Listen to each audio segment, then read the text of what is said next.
Okay, can we just make it a rule from now on? No sequels to Clive Barker stories. Ever.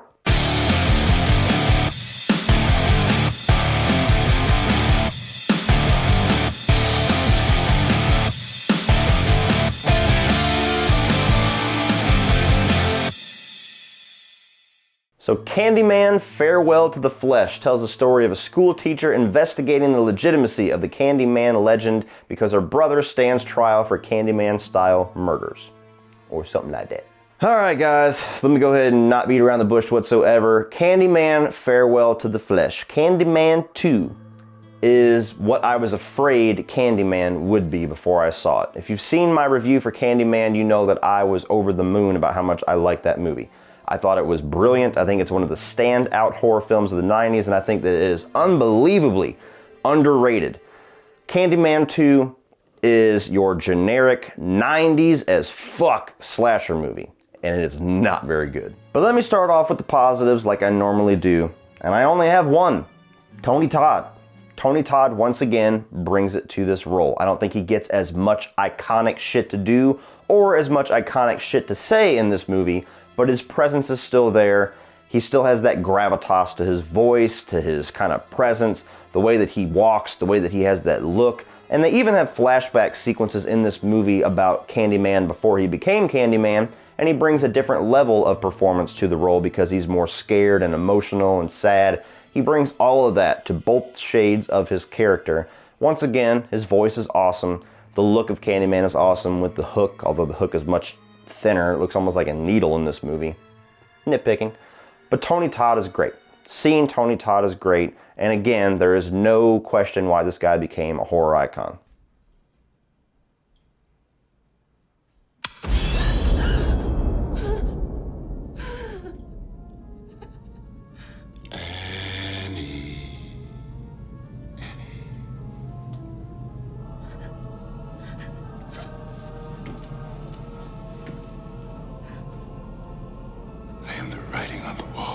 Now moving on to everything else, because it's all negative from here on out, guys.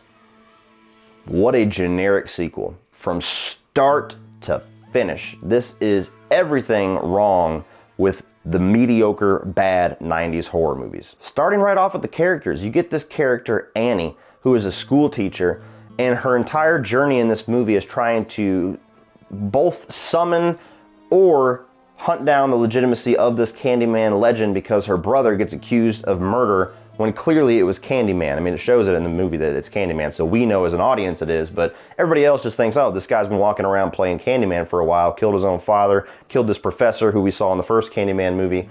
But you don't get behind her story, mostly because of the horrific acting that is in this movie. Predominantly her fucking brother, the one that she's trying to save. Some of the worst acting I've ever seen. I don't know who the fuck this guy is. I pray he never played another movie that I'm going to have to review because he was horrendous. From the first scene he was in, I'm like, is he playing for laughs or does he think this is serious? Oh, he thinks it's serious. Oh, he's just a shit actor. Oh, God. Oh, bring back fucking Victoria Madsen, please. You say his name 5 times, he's supposed to come. That's how he gets you. You guys don't really believe that, do you? There's no such thing as a Candyman. So you don't get behind her cause because the brother is so annoying and so terrible of an actor and a character that you want the motherfucker to get the lethal injection. You want him off the screen, so you're not behind her cause. She's a watered down Virginia Madsen. It's another blonde woman tied to schools who's trying to hunt down this legend who Candyman, through his dialogue, tries to make it claim like he's always planned to come back for her. Annie, it's always been about you, Annie. Motherfucker, in the last movie you said it was all about Helen. So yeah, as a character, as an actress, you don't really get behind this woman. She's not god-awful. Like I said, her brother's god-awful. She's just mediocre. But just her entire thing, her story, her motive, her acting, her presence in the movie. Nah. They even throw in the side character who's her husband, who's like a chef, and it's the guy, the rapist from Thelma and Louise, or the bad guy from Beverly Hills Cop 3. Alistair Wall, baby, Alistair Wall. And I'll admit, this is on me, it's not the movie's fault, but this guy's played a cocksucker in every single movie that I've ever seen him in. Even the Disney movie that he was in. What is it, Motocross? He's a dickhead as the dad. I've never liked this guy because he always plays pricks.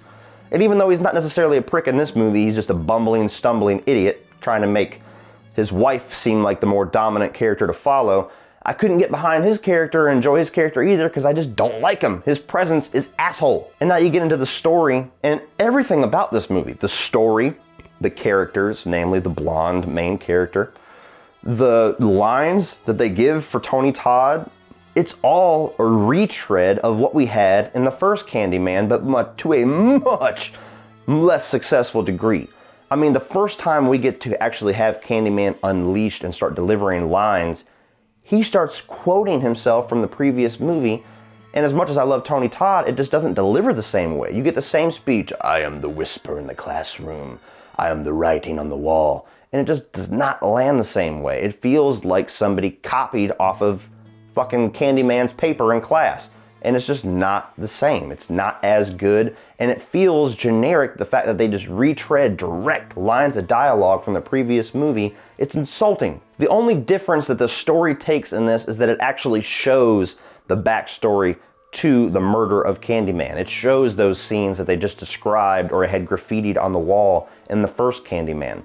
And as much as I said in my Candyman review, at least for the reveal that Helen was somehow his lover reincarnated, that they should have showed a flashback scene instead of that graffiti picture, not showing his past was much more effective than what they decided to show us, because they've described exactly what happened to the guy. By the time you get there, all throughout Candyman and all throughout Candyman 2, at least 3 or 4 times, we know what happened. We know why he was chased down by these people. They cut off his arm with a rusty blade. They smeared him with honey and the bees took him. They didn't put the hook in his hand in this movie. I guess they forgot that detail, so shame on you. But by the time you get to see it, it doesn't really have any effect. It's not more shocking than hearing the story. It's not more effective than hearing the story. And you've heard the story so many times, by the time you get there, you're like, I fucking get it. So even that new element of going back into his backstory and then trying to make it to where Annie, the main character, is like lineage of the person that murdered him or something along those lines. Again, retreading the things that they did in the first Candyman, but to a much less successful degree. And this movie also commits one of those cardinal sequel sins for me, to a much less egregious degree than movies like Alien 3 or Halloween 5. But Candyman Farewell to the Flesh kind of gives the middle finger to the ending of Candyman. And I get it, I wouldn't want Virginia Madsen to come back for a movie of this quality. And it is difficult to follow that ending for a sequel because the definitive style ending of Candyman doesn't really merit itself for Candyman to come back, so I know you kind of had to cheat. But it does aggravate the fuck out of me when I watch Farewell to the Flesh, and I'm such a fan of not only the movie Candyman, but the character of Helen and how they ended that story with her becoming the new legend of Cabrini Green, and now she's the one that everybody both respects and fears. When you get to Candyman 2, that shit's just gone. Candyman is just back. As soon as the first person says his name in the mirror 5 times, oh, motherfucker's back. Totally shits on the ending of Candyman 2, or Candyman 1. There's no mention of Helen. There's no explanation for why she is no longer a part of the legend, why nobody has anything to do with what happened with her at the end of that movie and the murder of her husband, and why Candyman being burned in that trash at the end of 1 didn't do shit to him. All right, go ahead, light me on fire, ain't gonna do shit. It just stains the conclusion of that first film. So right off the bat, when Candyman 2 starts and I realize they're doing that, you're already behind because you're already pissing me off at the story direction you decide to go on. You need to at least justify how you're gonna shit on the good things about the previous movie by being both a good movie yourself, fail, or by giving good story directional reasons and plot reasons why you had to go that direction, which they don't even bother with. Fail again. And the last negative that I have is just the movie is bland overall. Camera work wise, score wise, they don't really use the score from the first Candyman. There's like notes of it. So they traded out for something, again, less effective. Performance wise, character wise, story wise, the movie's just monotone to me. It's just bland. It's not terrible. It's not the worst thing I've ever seen. It's a generic 90s slasher. But being how great the first Candyman is, that huge steep decline, like I joked with in the intro, it's just the same exact thing that we saw in the Hellraiser franchise, where you get this phenomenal opening film Hellraiser, and then you look at the franchise and it's like, holy fuck, where did that go wrong? Immediately. Another thing I noticed in this too, because this movie does give you a few more kills, it is more kind of a slasher movie than the first one is. The first one's slasher-ish, but it's much more than that. This is just a slasher movie. The kills you get in this are monotonous. Like, you only get a little bit in the first movie, so it doesn't feel monotonous that he just slices the people up the middle with the hook, because that's part of his legend. But you get to Candyman 2, and you're forgoing all the great thematic elements and story elements and character development and ambiance and atmosphere that the first movie had to just give us kills and Candyman Returns, and you don't even give us that great of kills. It's just, again, he shows up out of the fucking thin air and slices somebody in half with his hook and then stares at him.